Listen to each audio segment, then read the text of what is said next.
So Mike, Bru Boegie has been around for quite a while, or I feel like it's been around for 8, 9 years already. Or is my memory mistaken me? But the cartoon concept has been around for quite a while, right? Yeah, you're quite right. I think I actually did some rough maths in my head today. I think it's like 23 years. I started Bru Boegie when I was at varsity at Rhodes 2002. Yeah, I think I mean, it hasn't been I just started doing it as a webcomic on my website as a daily webcomic. It's just, I started out as like once a week, then twice a week. Then I had some Bru Boegie published in, I think it was it PC Format magazine back in the day. Yes, And, yes, that could be it. That's maybe where you saw it, yeah. Maybe where I saw it the first time, yeah, because that was, I mean, it was like it was fantastic humor, kind of taking on our kind of, our age group in a way, right? South African humor for, back then it was 20-something-year-olds.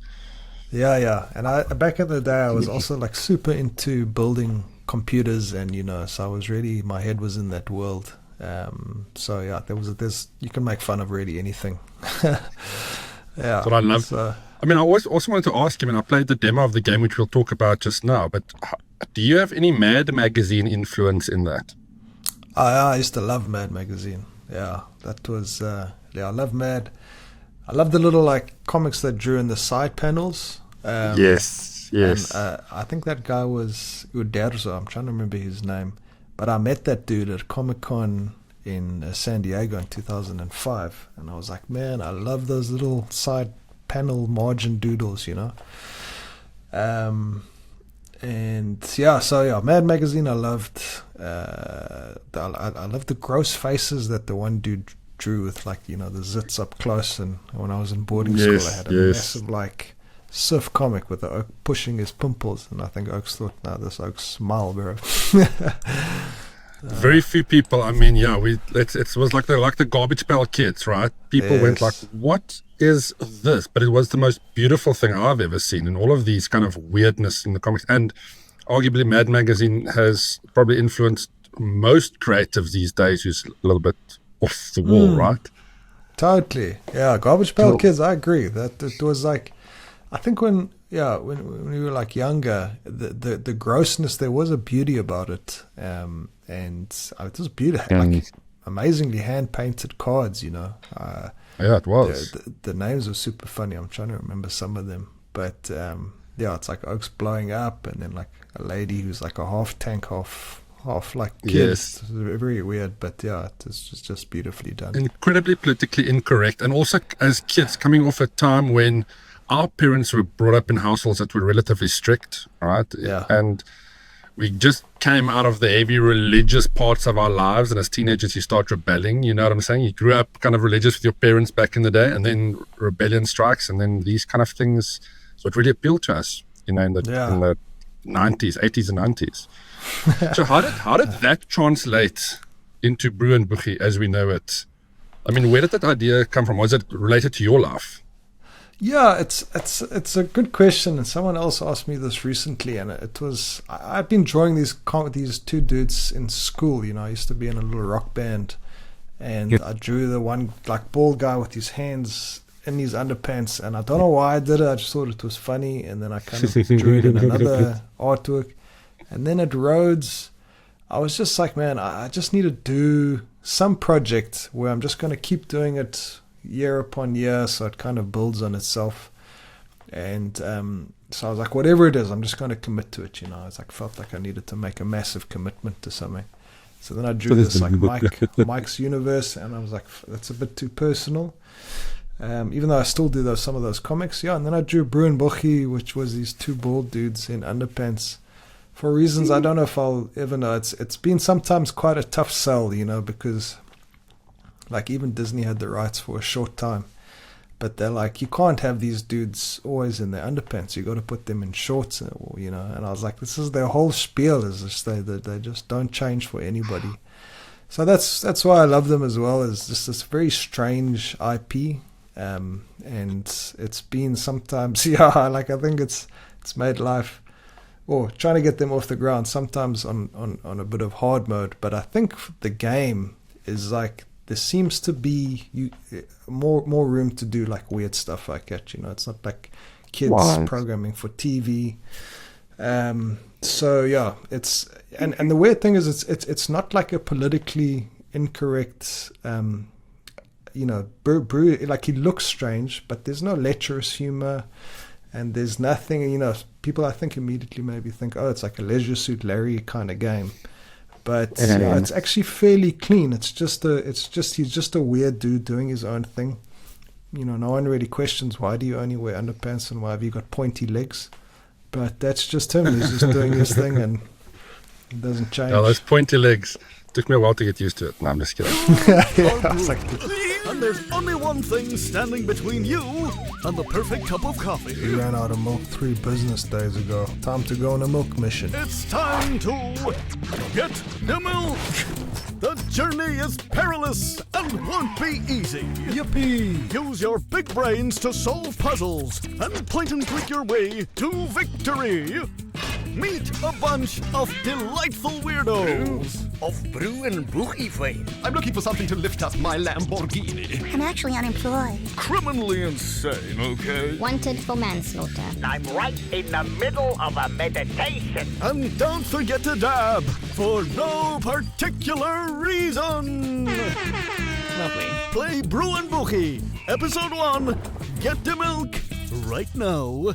No, okay, we get it. It's a video game, you point and click, and it's a whole thing. Thank you, goodbye. One of the big pulls of this, obviously, is this is a game for South Africans, really, or people that it's a South African. It's kind of a joke on kind of South African life and all the things that we have to deal with here. How do you? I mean, putting that into a point-and-click adventure. Who's your target audience for this game? It's the most of the traction I'm getting is from the States for sure, and there's about 70 playthrough videos just on an early build of like an itch build that I put up, mostly from Americans. There's some kind of Asian countries,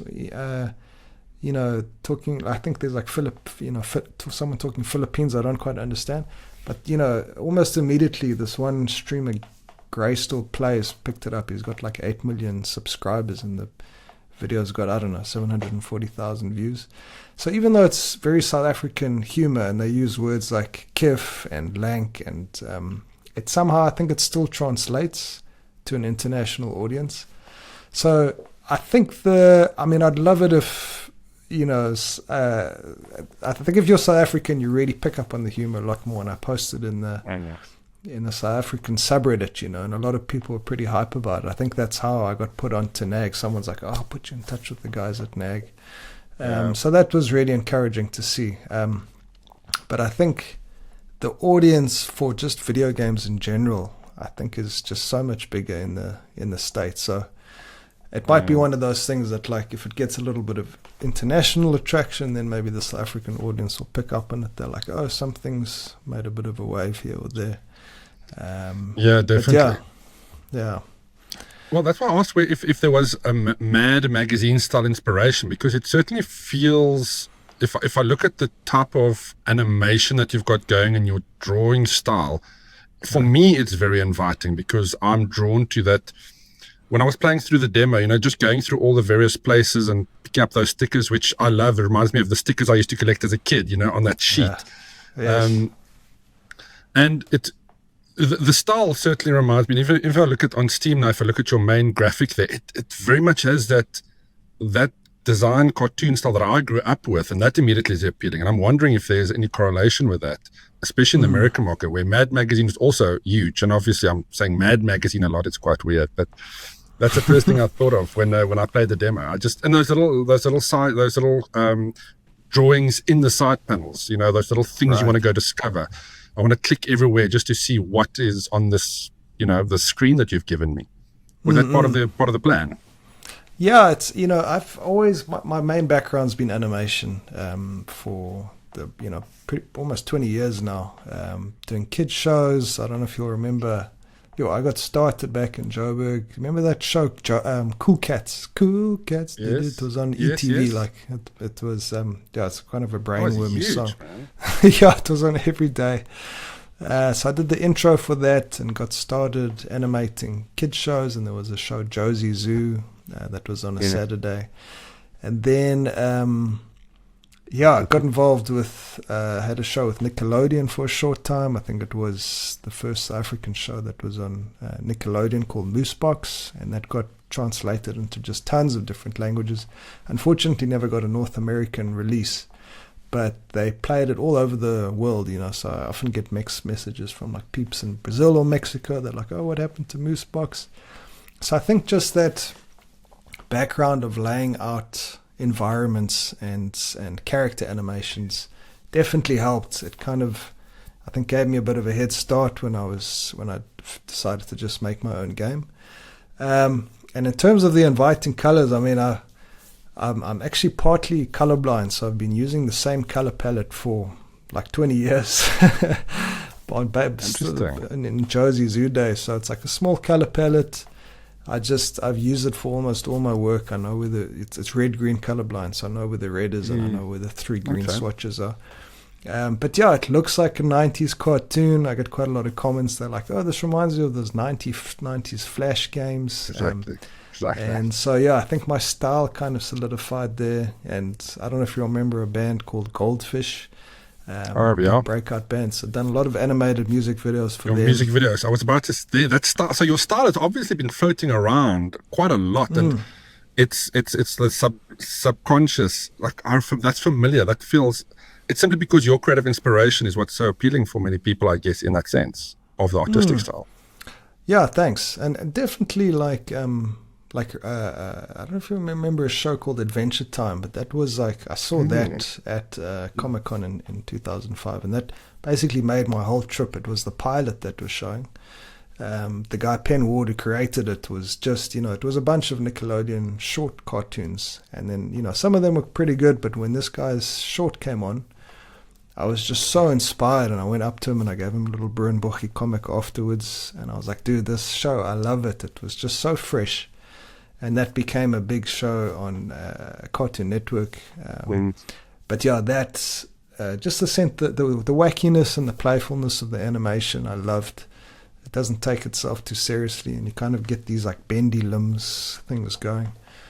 So yeah, the first game, the Bru Boegie game, is fairly light on animation, even though I've done quite a few walk cycles and stuff. I was still figuring out a lot of the technical details. So for the second one, I think it's going to be quite a bit longer game, and I've gone into more detail on the backgrounds. But yeah, still the playfulness and the weirdness and the wackiness translates. It's got some of that old, those like 90s LucasArts games, Moon Logic, where you have to solve puzzles in quite strange and obscure ways. But yeah, I didn't do anything that's too unfair or too irrational.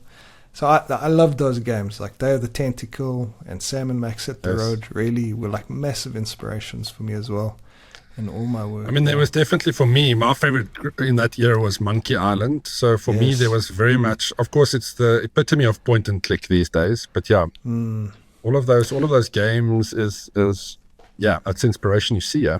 Yes, yeah, Monkey Island, also fantastic. I only played those games quite a bit later, but, my one buddy definitely had that, and I know it's a hugely popular franchise, if you can call it. Then there was the remasters that came out, and then I played Monkey Island 3, Escape from Monkey Island, I think just in the last 2 years. It's fantastic. I've played a bit of Return of Monkey Island. So the genre hasn't gone away. Some people might argue, there is this kind of meta that a point-and-click genre died, around about the time Grim Fandango was released and was a flop. But I think there might be a bit of a resurgence. It's quite an accessible genre for indie devs to make. I personally love a good point-and-click. So that's part of my flag-flying mission, is to maybe try bring the genre back a bit and to recapture some of that 90s humor from those games. Because, yeah, I just loved it. Wonderful. Now, I'm just going to drop one comment that I'm just thinking about, and we can come back to this later. But I would love to see a NAG magazine in the game at some point. All right, I can definitely do Please that. tell us about. Awesome, let's chat about that. But so you've got one game coming out end of the month, and Yes. you talked about a second game as well. So what is your plans for launching the second game? Is that going to be soon after the first one, or how would that? I would have work? liked to have done that. Yes, I've started working on the second one. This Bru Boegie. There's going to be 3 games at least, so it's going to form a trilogy. The first one is Get the Milk. Second one is Get the Sugar, and the third one's Get the Coffee. But this, the second one, there's like a weird conspiracy going on. People are being weird to him. There's aliens involved, and they're stealing the Earth's sugar for something. So it's like a massive adventure just for something very simple. The second one I am working on. I'm ready. The scope is quite a bit bigger, and I'm doing quite a bit of prototypes for different like mini games, and I've got a rhythm mini game in there, which is kind of turned more into a button mashing thing. So and I'd really like to up just the level of polish. So it's taken a bit longer than I'd hoped, but most of the writing, or at least the planning, has been done for episode 2 and episode 3. We've got an outline. I work with a buddy in Durban, a very funny guy, Sheldon. So, we've kind of bounced ideas back and forth, and he always does a great job of punching up my work. But the first games, big shout out to Sheldon. He's kind of on the similar deadpan, rarefied humor vibe, which I think is, which I like.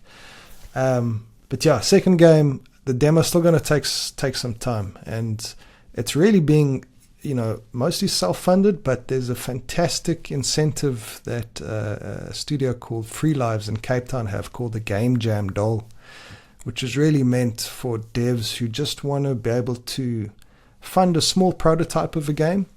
And so I've applied for that for the first game, which funded the whole game. It wasn't huge. It was about $800.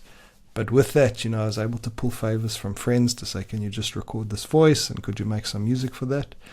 If any devs are listening to this and you're keen to make a game but just a bit too nips to self-fund it, or you just need to cover your basic expenses for, it's supposed to be 2 weeks, but I've kind of extended it quite a bit. So that's been that Game Jam Doll is a little bit of a carrot, to try finish something and get it out there.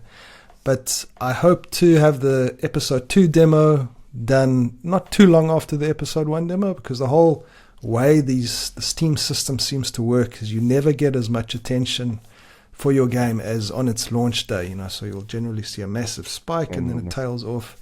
So at least I've got the episode 2 page up, the Steam page up. So already people are wishlisting it. It's got over 200 wish lists for episode 2 without really having much there. I've kind of committed to at least finishing the trilogy, and then see what happens from there.